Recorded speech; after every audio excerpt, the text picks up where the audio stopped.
Hello everyone, this is my new drone, the Disco, and I'll be doing my first autonomous flight today from the Bronx to Long Island, doing most of my flight over water in case something goes wrong, and it will. My first autonomous flight was unsuccessful because of interference from these buildings. A few feet after I took off, I lost communication with the drone. This drone has a cool feature. If it loses communication before the autonomous flight starts or goes out of range, it'll automatically come home where it started and land automatically. Now, I did say I was going to fly over water, yet I'm by these buildings. My plan, there's a river that travels alongside this building. I was going to go follow the river and out into the Long Island Sound. But because of the interference, I'm going to have to change my location. My new location is going to be a place called Orchard Beach, which is 1 mile from my last flight.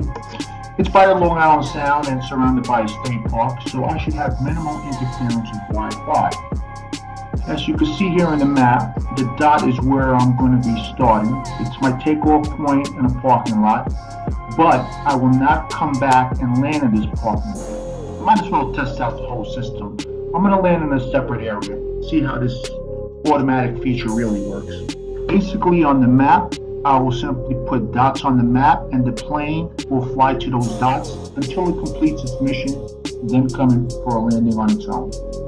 Now, I chose this grass strip for the drone to land on, not to scratch itself up on the hard pavement of the parking lot. Also, there were cars driving around and I cannot predict where the cars are going to be at when the drone lands. I did not want this drone to be someone's car ornament. Now, enough of this technobabble and let's go flying. Now I'm going to speed up most of this flight so it won't get too boring. Now the drone entered loitered mode, and this is where I lost communication with the drone on the last flight. On my control, I have clear communication and video on the drone as we speak. You see the birds flying around. I pressed the automation button, so now the plane is on its own, going to its first waypoint, which is at the end of the parking lot. Now, if the drone misses a waypoint, it will circle around until it grabs it, then continue on to the next waypoint. The temperature today was about 28 degrees and the wind on the parking lot was 8 miles per hour. Once it got into the ocean area, it was gusting up to 16 miles per hour at times.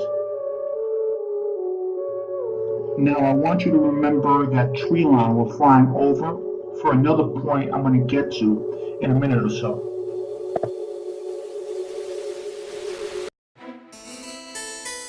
About right here, the plane misses its first waypoint. Of course, the wind started to pick up gusts to transition between land and sea. So it flew around in a circle until it reached its first waypoint and was satisfied, and it continued on. Now back to the tree line. Most people ask how far of a range does the remote control have? And I'm about 1 kilometer from where I started from, and about right here, I lost video communication of the drone because I'm now flying under the tree line. So I got the tree between me and remote control. But right now, the drone is on its own, programmed for its own mission. I'm going to speed up the video now.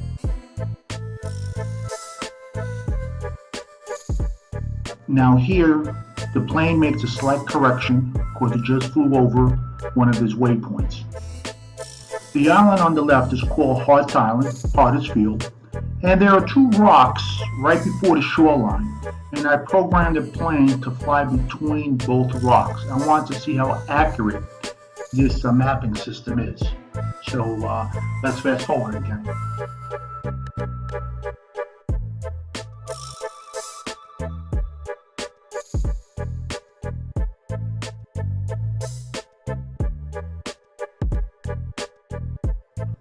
Now these are the 2 rocks that I seen on the map that I was talking about, and the plane fairly accurate flying between both rocks.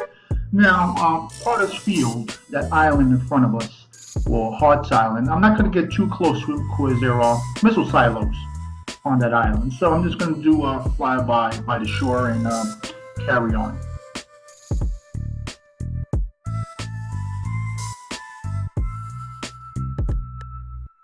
The plane is now making a left turn because it just flew over its waypoint, heading out to Long Island. Now, technically, I did not fly over Hart's Island, so I did not break any rules. Now, this is the second longest stretch of this flight. The entire flight took 21 minutes. It was supposed to take 16 minutes according to the calculations. And I only used 50% of the battery on this flight. And once again, this flight is 7.3 miles. Now, it took me to get to Long Island almost 15 minutes because of a strong headwind. It only took me 5 to 6 minutes to get back to the Bronx. Now, ladies, this is interesting for you. We are now coming across where I live at, and this is my pad. Ladies, please put your phone numbers in the comment below. Well, anyway, yeah, right, this is my pad. Anyway, the plane's about to hit a waypoint, and it's going to make a direct flight back to the Bronx. That's someone on the beach? As Captain Picard of the U.S. Enterprise would say, engage.